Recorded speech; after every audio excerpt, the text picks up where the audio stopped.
Bon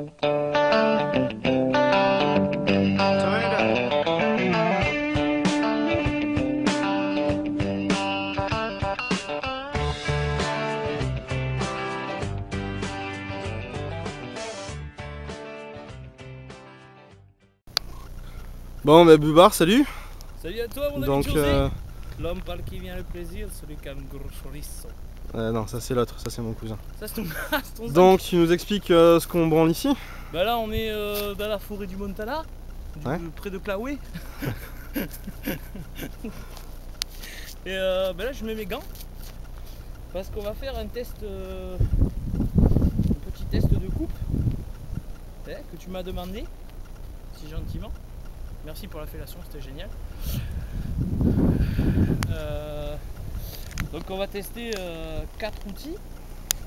Je dis bien outils parce que... tu vas nous détailler peut-être? Ouais, on va détailler ça vite fait. Alors on a le fameux Rad7 de chez Ontario. Hein, que, voilà, on le présente plus. Un grand classique. Grand classique, hein, plébiscité par notre ami du Montana lui-même. On va tester aussi la Fiskars, donc je crois que c'est la X7 que je trouve géniale. Pour moi une hachette c'est indispensable dans un bob. Je trouve que ça fait le boulot qu'un couteau ne fera pas ou fera en plus longtemps. Donc on gagne du temps, on gagne aussi de l'énergie et tout ça quoi. Donc je trouve ça pas mal. Donc ça aussi, si j'arrive à la remonter, voilà. C'est pas fait pour. Le Coldsteel. Pardon, tu vas crever, je pense. Crever. Ça sera bien. Donc Coldsteel Bushman.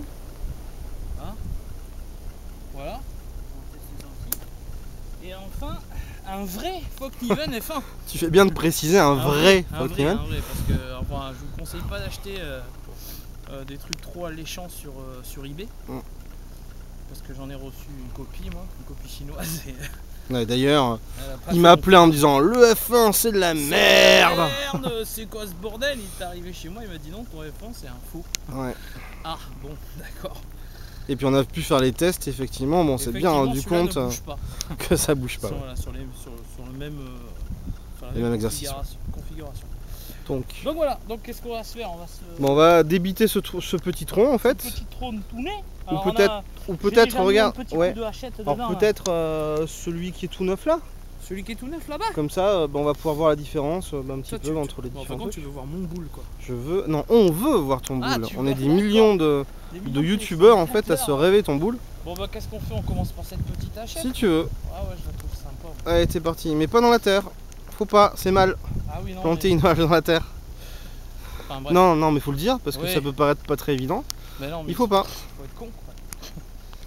Bon allez. Allons-y. Ouais, donc on voit quand même. Ouais. Non mais ça fait le boulot quoi. Bon, après le bois il est un peu humide aussi hein. Il est un peu humide mais. Ok, ça a pris à peu près 4 secondes. Hein. À peu près. Bah après le bois c'est pas de la merde hein. C'est du pain, le pain maritime. Ah ouais, non mais je confirme. Tout, ouais. Il est, non. Ok, donc. Ce qu'il y a, c'est que c'est une hache qui est très tranchante. Elle fait vraiment le boulot. Moi je l'ai un peu mis dans la terre, désolé, j'ai pas fait exprès. C'est parce que je crois que je suis trop fort. Ouais. Et bon, elle fait un boulot incroyable quoi. Donc Fiskars qui fait ça. C'est pas du tout un truc de survivaliste, ni tactical d'ailleurs, hein. C'est un truc ça s'achète à Leroy Merlin. Ouais. Ça coûte 30 € à peu près. Une trentaine d'euros, ouais, entre 30 et 40 €. Ça fait un super boulot, je veux dire, c'est hyper léger.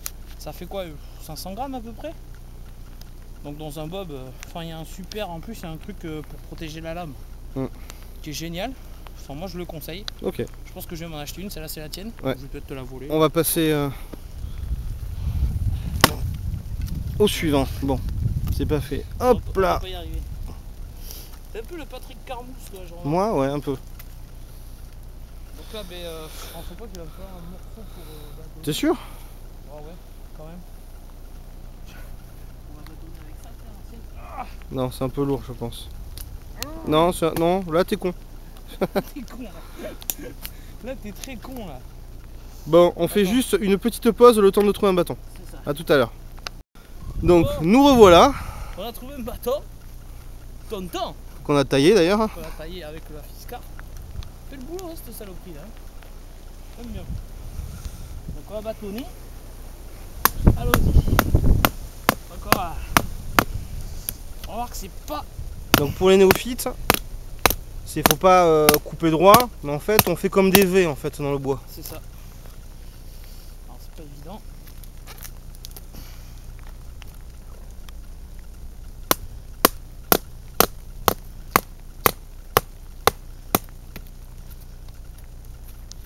Bon, on voit, Oui, ça taille. Hein. ça taille bien. Par contre la hache est quand même largement supérieure. Oui, parce que c'est le même bout de bois que je viens de couper tout à l'heure. Ouais. Et je sais même pas si je vais aller jusqu'au bout là parce que ça va durer 20 ans. Ouais.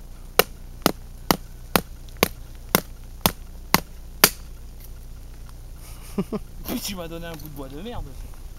Il est en vente dans le Boober Shop. Connard. Bon, donc on a vu. Ouais, il n'y a peut-être pas besoin d'aller, mais bon. Ça taille, hein. Enfin, attends. Ah, ça fait le Je boulot. fais un Hein. petit truc. Parce qu'en fait, on peut le dire peut-être à nos internautes, le but de cette vidéo, c'est quand même de montrer que les couteaux c'est super, mais que pour tailler du bois, la hachette, c'est bien mieux. Enfin, c'est quand même bien mieux. Moi j'ai la triplette, c'est-à-dire que dans mon bob j'ai hachette, couteau. Donc moi je vais favoriser celui-ci parce que bon bah il est plus polyvalent. Puis enfin toi t'as des choses à compenser mais. Ouais, mais moi j'ai un espadon de 2,10 m en fait, D'accord. de chez Cold Steel, Ok. qui est un peu chiant, mais. Bon, on voit que ça fait le boulot quoi. Okay. Et donc ouais je disais, donc j'ai la triplette scie, donc j'ai une scie pliante, hachette et couteau. Ouais. Parce que je trouve que quand on a des gros feux à faire, on a des bûches comme ça à ouais, couper, c'est clair. Si on doit bâtonner des bûches de cette taille là, mes couilles quoi. Peut-être qu'on pourra voir après, peut-être vite fait, mais aussi l'avantage de la hachette, c'est quand on va vouloir couper en fait les gros rondins comme ça. Donc dans le. Ouais. C'est-à-dire exactement. faire du petit bois quoi. Dans ce sens-là. Le couteau, lui, il va avoir tendance en fait à couper et ça peut faire le job, hein, on l'a tous vu. Mais la hache, par contre, elle va fendre en fait un petit peu en fait en même temps et ça sera beaucoup plus simple. Okay. Bon, là, il flotte un petit peu. Il flotte un petit peu. Ouais. Donc, on va peut-être revoir un petit peu les autres. C'est un peu comme ça partout dans le Montana. Hein, tu vois. Ouais, c'est ça. Le Montana de Claoué. C'est un peu notre United States of Montana chez nous, quoi. Of Montana. Bon, on va faire un petit coup de Cold Steel Bushman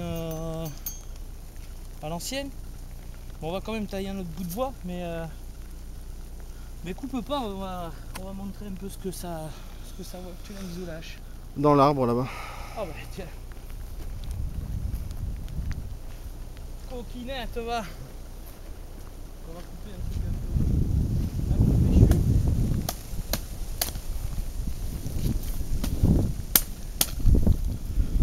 Oui, sinon peut-être dire que même dans les bois, des gants, ça peut être très sympa. Pour éviter des cloques, déjà. Ouais, on évite les ampoules et c'est surtout que pour le... Enfin ça, en plus, c'est des gants de tir. C'est des gants... oh, le petit doigt. Qui sont faits pour tirer. Pour venir gratouiller. Voilà. C'est des gants de tireur. Mais d'ailleurs, c'est toi qui me les avais conseillé. Ouais, ça c'est du Décathlon, ça coûte 12 €, ils sont super. Comment ça, chut. Pour rendre à César ce qui appartient à César quand même. Et c'est enfin, moi je m'en lasse pas, ils sont vraiment. Ils tiennent chaud. Ils sont antidérapants à l'intérieur. On peut tout faire avec, donc du tir et après comme je suis pas frileux, moi en hiver ça me suffit largement quoi. Pour la chasse. Quitte à foutre des petits sous-gants en soie après au pire. Ouais. Y a pas de souci. Et c'est du néoprène, donc ce qui est chiant l'été c'est que tu transpires un peu, mais bon. Voilà, mais je m'en sers pas trop l'été quoi. Mais c'est vrai que pour les trucs des bois c'est bien parce que c'est pas forcément les coupures, mais bâtonner pendant une demi-heure et puis vous verrez. Ah ouais, ça c'est sûr.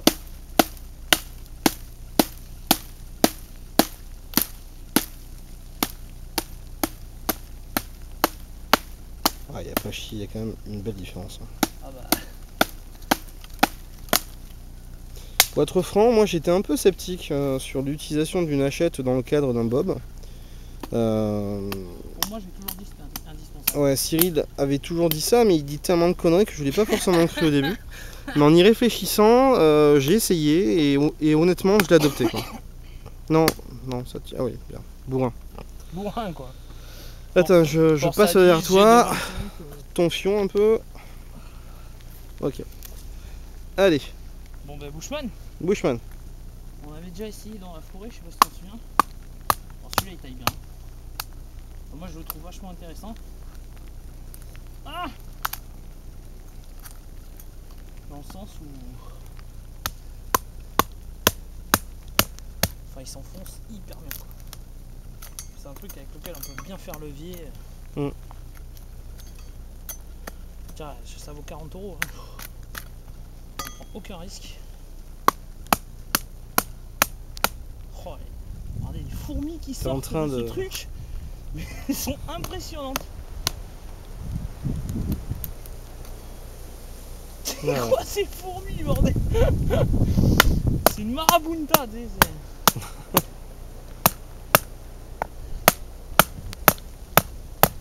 Ouais, donc ça fait... Enfin voilà. Avec un couteau, on y arrive, même avec le plus petit des couteaux. Après, c'est une question de ratio effort, dépense d'énergie, temps, quoi. C'est ça. Et pour moi, dans une optique où on a du bois à couper, on se sert d'un outil pour couper le bois. Ça, à l'origine, pas fait pour couper les bois. C'est fait... Pourquoi c'est fait d'ailleurs, ça? Pour dire que t'es survivaliste. Ah, c'est celui-là? Entre autres. Non, non, non, mais enfin... Enfin, c'est plus polyvalent qu'une hachette. C'est plus polyvalent qu'une hachette. Par contre, ça va être plus chiant pour couper des troncs assez conséquents. Ouais, mais pour couper des trucs, par exemple, en fait, à la volée, tu pourras le faire avec un couteau de camp, ce que tu pourras pas forcément faire en fait à l'hachette. Par exemple, dégager des orties, des conneries comme ça, ou des épineux, tu vas galérer beaucoup plus avec... C'est sûr. Parce que rappelons-le, hein, ta position que je partage, et c'est pour ça que j'en parle, c'est en France et notamment dans le sud-ouest, il n'y a vraiment aucune forme d'utilité d'un kukri, d'une machette ou d'un truc comme ça, quoi. Utilité, non. Après, je sais qu'il y a des gens qui préfèrent manier la hachette ou ce genre d'outil, kukri ou quoi que ce soit, plutôt qu'une hachette ou qu'un couteau ou quoi. Après, j'ai envie de dire, c'est comme la cuisine au sud-ouest. On prend ce qu'on aime utiliser, quoi. Voilà, moi j'aime le magret avec les cèpes, il y en a qui vont pas aimer. Non. Voilà, mais là c'est pareil. Non, ça n'existe pas, ça. Tout le monde aime le magret avec les cèpes. Non, non, il y a tout un tas de rageux à moitié connards qui m'ont dit que c'était de la merde. Ah bon. Bon. Hein? Bon, qui restent avec leur McDo. Exactement. Allez, on continue donc avec le petit F1. Le petit F1 que j'aime bien, moi. C'est le couteau qui a pris la place dans mon bob. Après j'ai rajouté celui-là. Mais c'est vraiment à titre dissuasif. Sinon celui-là j'aime bien. Parce que bon, ben, il y a une grosse épaisseur de lame. Et t'aimes bien des trucs épais? Ouais, j'aime bien les gros trucs épais. Ouais. Ça m'excite un peu. Bon. Et puis c'est surtout le tranchon convexe. Ouais, qu'on va peut-être voir sur le bois, il risque de mordre mieux que les deux précédents. Ouais. Parce qu'il a, il est fait un peu exprès, enfin c'est même fait exprès pour normalement c'est pour débiter de la viande ou carrément pour, je veux dire, moi j'ai testé dans une portière de bagnole, c'est nickel. Ça rentre, ça taille. Hein. C'est propre de chez propre. Non, vraiment un très bel outil de chez Fokniven. C'est suédois et quand c'est suédois, c'est bien. Surtout les femmes là-bas, j'aime bien. Les... Enfin, il est marié, hein, presque. Hein. Oh. Dis pas de bêtises. Hein. Allez, Allez, on va voir le Fokniven. Je crois que j'ai énervé les fourmis. Ouais, mais buter un peu. Ah tiens. Fourmis. Non, mais faudrait les manger, c'est mieux quand même. Ouais. Putain, mais elles ont des mandibules. Regarde ça. Regarde la taille de la fourmi, quoi. Je peux pas trop faire mise au point. Mais ah oui, non, c'est... Oula. Ah, mais elle mord et tout, regarde ça. Ah, attends, bouge pas, je sais qu'on va voir mes doigts. Non mais attends, mais c'est pas possible. Il est comme ça ton mode macro. Ouais, regarde ça. Putain. C'est incroyable. Ok. J'enlève le mode macro. Saloperie. Ok. Bon, Bon, c'est parti. Continue à emmerder les fourmis. Hein. Je sais qu'elles aiment pas trop ça, mais... Bon là c'est vrai que bon, Oh là là. Ah ouais, non, ça enfonce bien. Bon, après, c'est peut-être un peu gourmand au niveau section par rapport en fait à la taille, mais ça s'enfonce mieux que les deux Ouais, autres. que tout le reste. Ah ouais, Pas c'est de la quand même machette. assez impressionnant. Ouais, Ouais. non, c'est quand même. Ça fait. Ouais. Y a pas à chier.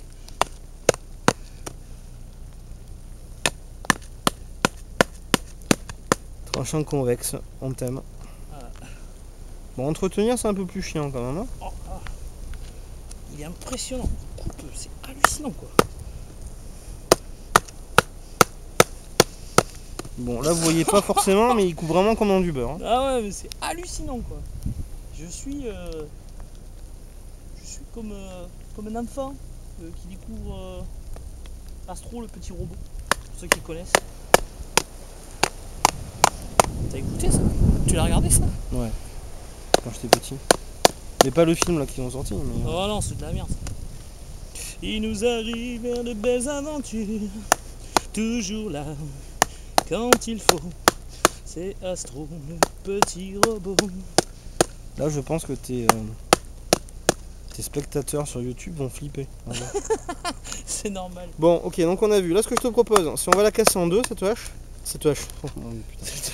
Cette petite bûchette, et puis on va voir ce que ça donne pour les fendre, tu sais. Ouais. Et puis après, bon, on aura fini. À tout de suite. Bon, mais voilà, petit test fini. Donc, qu'est-ce qu'on en retient de ce test? Qu'on a faim. Déjà, j'ai la dalle, ouais. J'ai un peu la dalle. Ouais. Donc, on va les bouffer. Et enfin, pour moi, je sais pas si vous me rejoindrez ou pas, hein, José, mais couteau, hachette, si, dans un bob, c'est indispensable. Ouais, les trois. Donc avec ça, t'es peinard et tu peux te faire du feu. Avec Mais pas que pour jouer en fait au bushcraft. Non, Une scie, un couteau, puis une hachette, tu peux te nourrir, tu peux te faire du feu, Il va y etc. avoir du poids, c'est clair Mhm. que vous allez vous taper. Ouais, ça va vous rajouter entre 1 kg et 2 kg de matos dans votre bob.